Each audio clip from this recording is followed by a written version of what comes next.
Next thing, we're going to talk about terpenes. So I mentioned terpenes a little bit earlier. Terpenes are really 80% of essential oils are terpenes.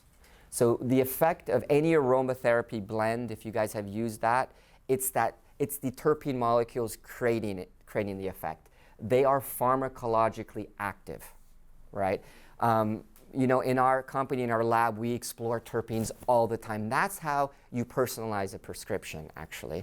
We can do it in the lab. We have, you know, terpenes from the plants individually. We start mixing them, and they really are pharmacologically active. They give the therapeutic direction of the cannabinoids, right? If you think about herbology, we have our chief herb and our envoy herb.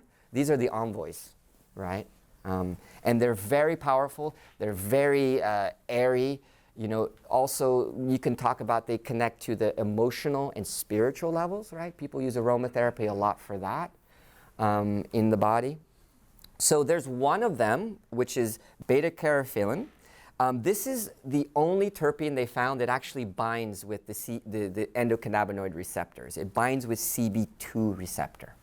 So this is the one that's heavy in black pepper.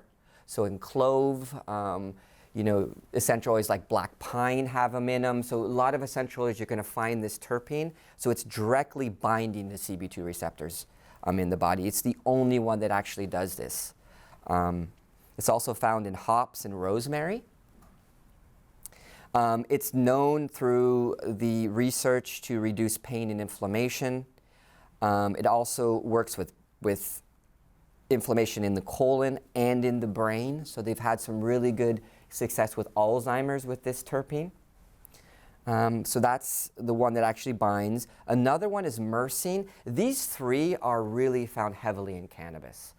Cannabis can have up to 100, 110 terpenes, but you know, about 8 of them are in more excess. Mersin increases cell permeability that allows cannabinoids to be absorbed faster into the body, into the cells.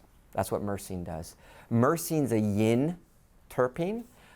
It's the one actually that creates the indica. It's the majority in the indica strains. It really relaxes the body. And then there's limonene, which has been shown to be responsible for increasing serotonin levels, which influence how cannabinoids affect the mood.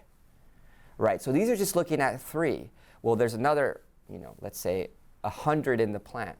So many combinations, so many percentages. This is where, you know, us as herbalists, we come in. Biochemists, they don't know what to do, right? Because there's just so much going on there and tweaking these.